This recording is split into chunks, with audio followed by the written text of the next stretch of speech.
Hey, Sherry here, the Cardboard Queen, and today I'm going to show you how to make the much requested cardboard vending machine. I want to give a shout out to Yowerts, who was the original creator that built this on YouTube. I'm going to try to slow it down for you guys so you can see every step of the way. My advice is to do each of these sections in one day. Don't try to do it all together in the same day. It's super complicated, but I know you can do it. Let's go. So we're going to start by creating the coin return mechanism. This allows the machine to only take quarters, it doesn't take anything smaller, so no nickels, no dimes, no pennies. Start by drawing a circle around your quarter and then a box around that circle.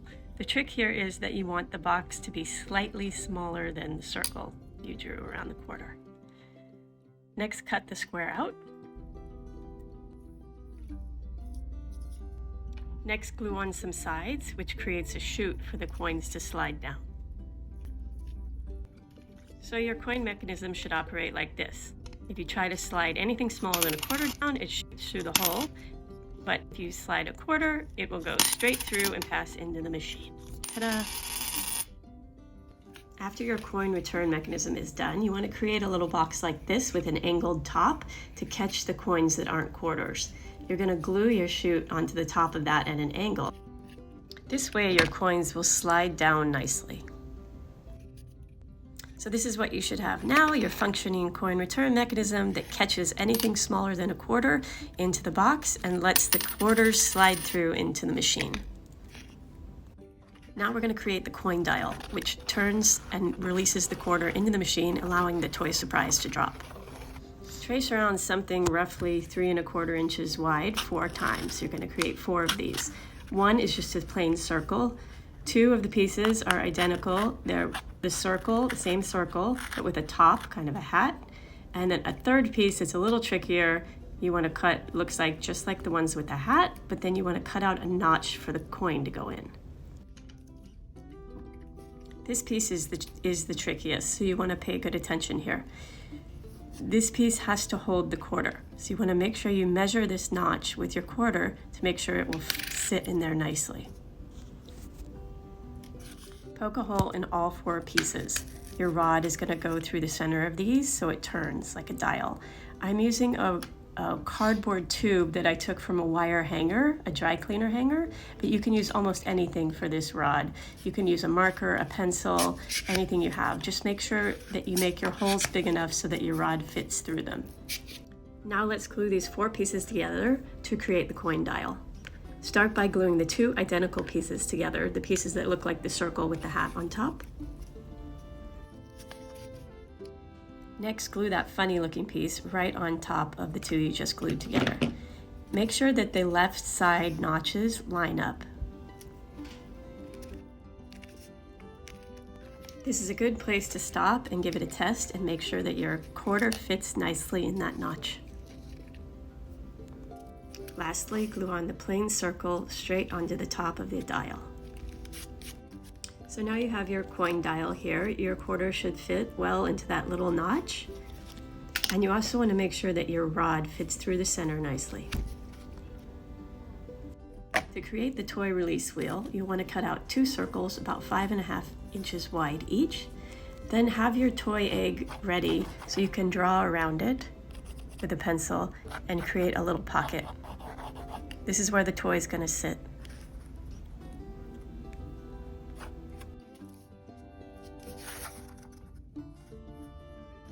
So now you just want to glue on 2 sides and a bottom to create a little compartment where the toy is going to sit. Keep measuring here and make sure your toy fits nicely inside that box. Mine is about 2 inches.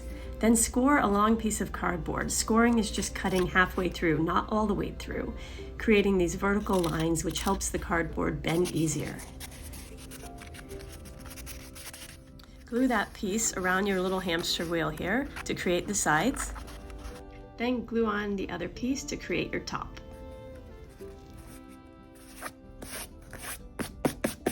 Your toy wheel should now look like this.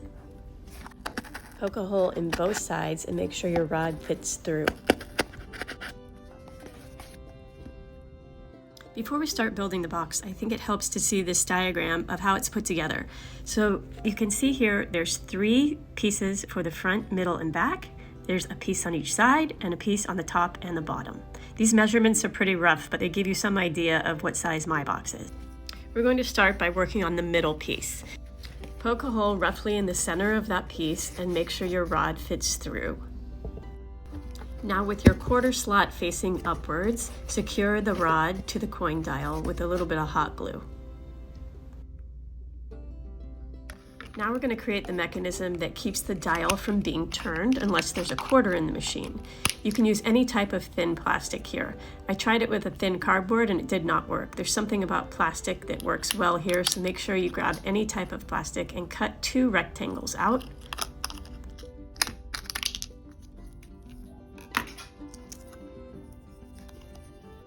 Cut 4 tiny squares of cardboard. You're going to glue 1 square to the bottom side of the plastic and the other square to the top side to keep it in place. So you're creating an L piece with the plastic. You'll need to bend the plastic a little bit to get this L shape. Just don't bend it so much that you break it. So making sure that your dial is pointing upwards, the coin is at top, you're going to glue these pieces into place to stop the dial from being able to turn.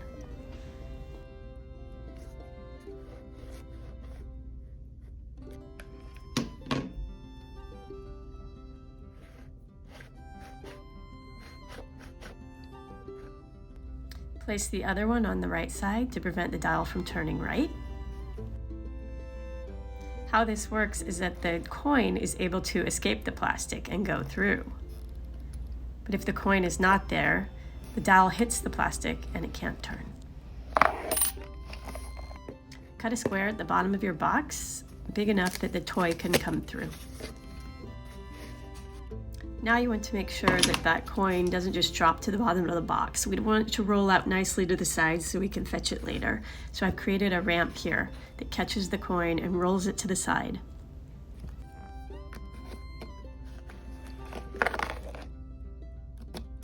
I also added a small piece on the top so that when the coin drops in, it doesn't hit the dial. You may not need this, but you'll see once you start putting it together.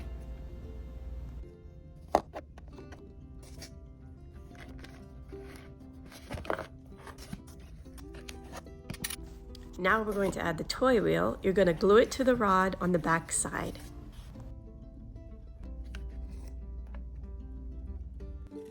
With the coin return you created earlier and the front side of your box, you're going to line up that coin return piece and make sure that the quarter slot and the coin return hole line up nicely.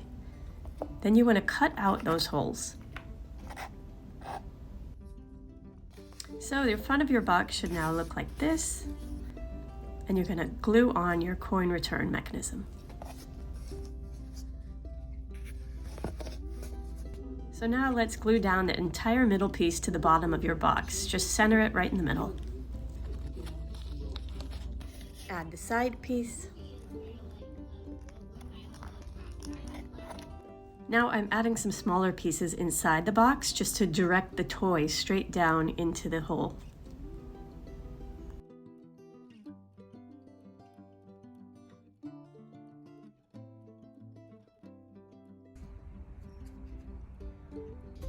At this point, you should be able to test your machine, drop the quarter in, turn it, and your toy should come out. I found that the coin chute wasn't quite smooth enough and the coin was getting stuck sometimes, so I added a piece of craft paper on top of the whole thing to make it super smooth. This ended up working really, really well. I added a couple smaller pieces inside the box to direct the toy straight into the toy wheel. Cut out a small box on the front. This is where the toy will come out. Then you can go ahead and glue your front onto your box.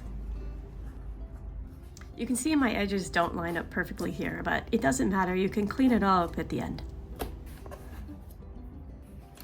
Don't forget to create a small trap door at the bottom so you can retrieve the quarters.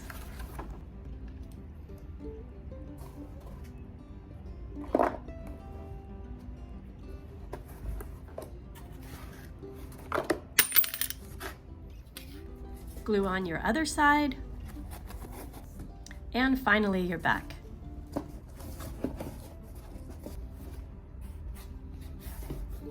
cleaned up the outside a little so it looks nice, and now the last part is we need to glue on our dial. My dial is made from 3 identical circles of cardboard, 2 of which have a hole in the center and the top layer does not. Glue them all together and then glue your dial onto your rod. Last up, the fun part, decorate your box. So here's my final box. I'm really happy with how it turned out. It's much better size than my original version, and I think the kids are gonna love it. Let's give it a test.